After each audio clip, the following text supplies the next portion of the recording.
hanya nerf aja, tapi berbahayanya adalah Blue ini bisa menggapai backline yang cukup benar-benar bisa mendominasi dari hero-hero lawan ya. Disentuh lah pokoknya. Ya mungkin kayak misalnya, apalagi backline seperti Sans, mungkin Parsha kita akan melihat.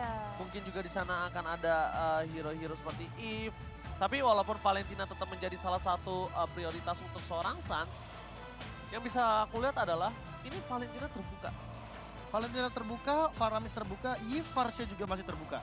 Banyak banget opsi hero yang bisa diamankan, terutama kalau kita berbicara soal first pick dari Burn X Flash.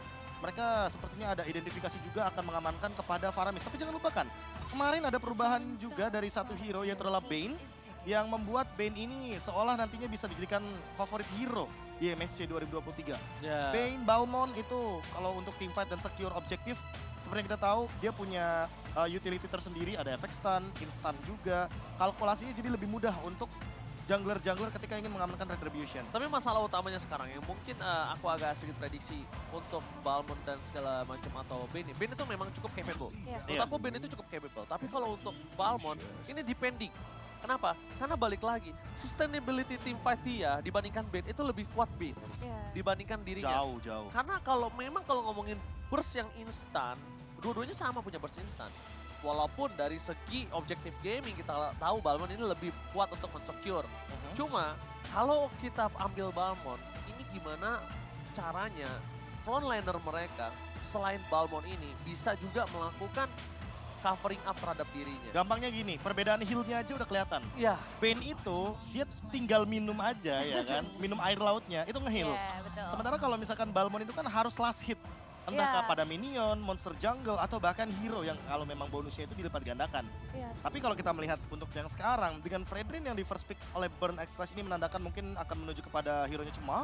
Lalu dengan hadirnya Arlott dan Yves, ini udah kayak deny agar Faramisnya ini kalau misalkan diamankan oleh Burn Express, setidaknya mereka udah bisa menghilangkan efek Cloud Altar secepat mungkin. Ada Final Slash, ada Real World Manipulation, dan seperti yang kita tahu Arlott di sini perannya ini udah mulai banyak nih. Udah mulai kebuka sebagai roamer juga.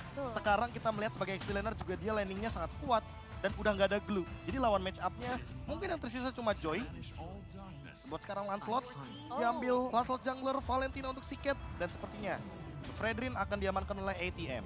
Langsung membuka posisi Fredrin di sisi XP-nya ya kalau kayak gini, dan berarti dari tim Onyx sekarang mereka punya kesempatan yang sama juga untuk ngedapetin ke arah jungler terlebih dahulu atau gold lane-nya Batrix yang akan diamankan oleh cewek. Pertama, dari yang aku lihat dengan adanya Beatrix seperti ini adalah hero yang sangat capable banget untuk bisa menemukan Fredrin dengan cukup instan. Dia nggak harus butuh carry, dia nggak harus butuh Brody lagi sekarang. Sekarang menurut aku Beatrix itu adalah salah satu marksman tier S juga.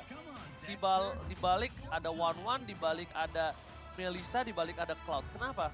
Karena Beatrix ini memang early-nya dia tidak terlalu power seperti dulu. Tapi mid to the late game sudah bisa dipastikan. Siapapun yang setebal apapun dia bisa tumbangkan. Terus dengan instan. Clear minionnya cepat. Dan jangan lupakan juga, ini kita melihat ada Yves Beatrix. Kita udah sering banget ngeliat line up ini. Dan dimana Yves Beatrix ini tujuannya adalah untuk bermain lebih ke belakang posisinya. Sehingga kemungkinan besar Keyboy nanti akan diberikan hero-hero yang set up tapi juga bisa membadani. Contohnya seperti apa? Contohnya seperti Lolita mungkin. Atlas, Chow yang mungkin metode pick off akan dijalankan juga. Sehingga nantinya Onyx bisa bermain dua tipe, entah di junglernya dia akan membawa assassin seperti Hayabusa. Atau bahkan kalau seandainya dia butuh jungler tank sekalipun, Basya di sini masih open untuk nantinya dia bisa overwhelm rotasi dari Lancelot. Bane bahkan di Bane yang menurut aku tadinya bisa diamankan sama Indonesia. Kenapa? Kairi ini adalah salah satu player yang mungkin dia cukup adjustable di meta sekarang. Kenapa? Dia bisa bermain ke ring, ke assassin, ke tank, dia ke fighter, ke tank. Yes. Ya, berpikir. Tank. Bukan tank. Nah, gitu dong, itu jelas. Saya kecil di Inggris. Oke. Terima kasih infonya Ranger Mas. Ya, jadi Nice info. menurut aku dia adjustable banget. Dan bahkan band ini kenapa wajib banget ditutup sama para pemain dari Burn Express? Karena just in case, ya kan? Ini lihat frontliner dari Onyx tuh satu lagi belum kelihatan. Kita udah lihat ada Busa di sana. Kita anggap saja ini Arlott di XP. Dua lah mungkin ada frontliner. Gimana caranya dia mau masuk ke arah main front to back ketika semua teamfight ini dipegang sama Onyx dari 3 pick terdepan.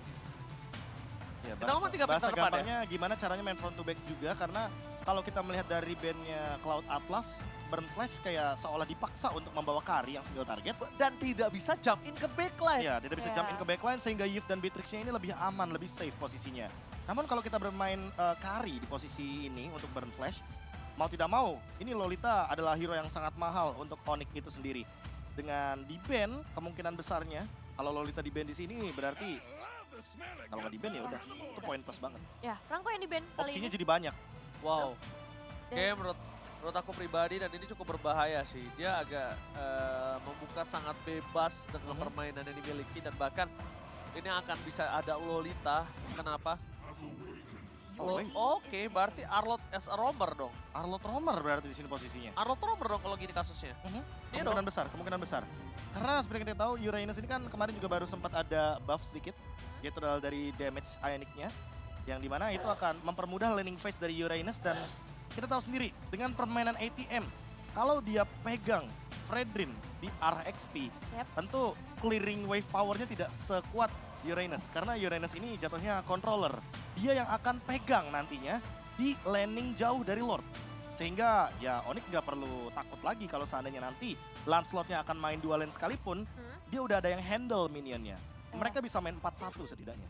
Setidaknya mereka udah ngamanin satu lane dah. Tapi Digi yang kali ini menjadi pilihan juga dari tim Burn Express. Dan yes, Kari yang tadi sempat kita bahas juga memaksakan adanya Kari. Tapi balik lagi, hari ini adalah sosok single target. Jadi akan sulit untuk mengincar ke bagian belakang. Tapi ketika ada Digi, ini damage-nya bisa masuk. Dan ada beberapa cancellation juga yang bisa dilakukan ketika setup juga dibuat oleh tim Onyx. Dan That's it. ditutup dengan Hayabusa. Itu dia yang tadi sempat aku mention, Kari Hayabusa udah pasti bakal muncul di pick keempat atau kelima. Ditambah dengan kehadiran dari Arlott sebagai roamer di sini, ini poin plusnya. Kalau kita berbicara soal Digi dengan time journey, triggernya terlalu banyak. Mungkin di sini kita bisa lihat bahwa Kiboy nanti akan memicu bagaimana kehadiran time journey dengan final slash. Dan itu yang mungkin akan ditunggu oleh Suns karena seperti kita tahu, reward manipulation itu harganya terlalu mahal. Kalau nanti akan di counter secara